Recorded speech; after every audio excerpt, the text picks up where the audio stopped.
Hi, welcome back to Sammy's Sustainability Secrets. Today we're going to talk about one of my favorite things, food.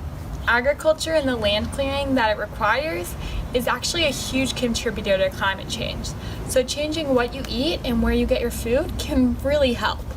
I'm going to go into a few different things today, including why eating organically helps and what crops are the most important to eat organically, how to support local farmers and why that is so important, how to grow your own food, and perhaps the most important, how to eat lower on the food chain and why that helps. All right, let's get started.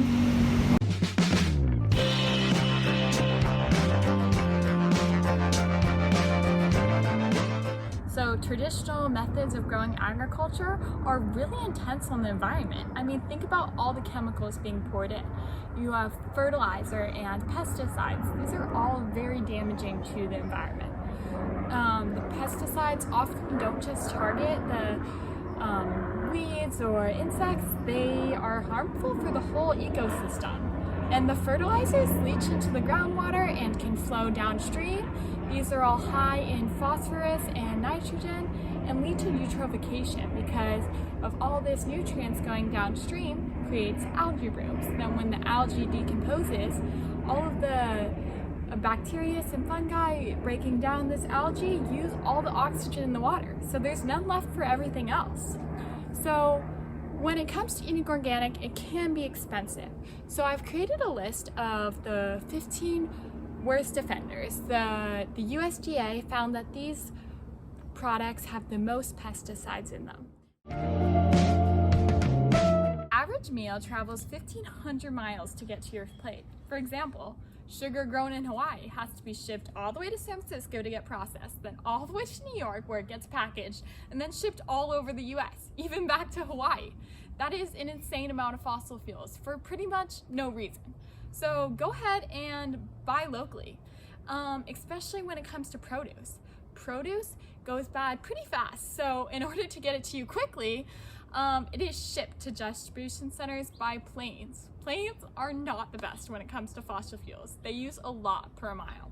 So you can buy your produce locally at the Davis Farmers Market or join Davis CSA, Community Supported Agriculture.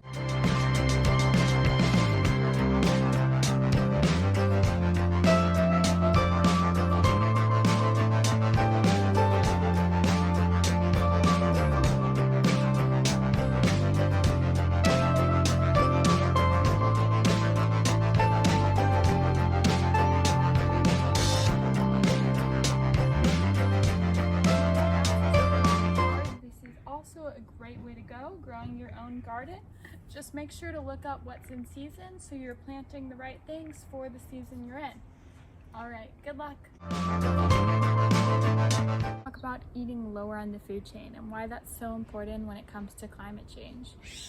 A vegan diet takes 70% less emissions to produce than a regular American diet, and a vegetarian diet takes 63% less emissions to produce. This makes sense when you think about how much emissions it takes to produce livestock. According to the UN, 14.5% of our global greenhouse gas emissions are caused by livestock. This makes sense when it comes to land use. Think about the amount of land it takes to grow the food, to feed the animal, to all of that, versus just growing the food to feed the person. So a vegan diet takes 20 times less land than a regular American diet. So think about some swaps you can make in your daily life to try to reduce the amount of emissions your diet has on the world. For example, you could just swap dairy milk for oat milk, or swap eggs for tofu, or you could do a meatless Monday, cut out red meat. There's so many ways you can adapt your lifestyle to make it more eco-friendly. This is a great way to start. Thank you for taking your first step in changing the way you eat to help the environment. This was it, just watching the video. Thank you so much, and go buy local, eat organically, and eat lower on the food chain, grow your own food, have fun with it.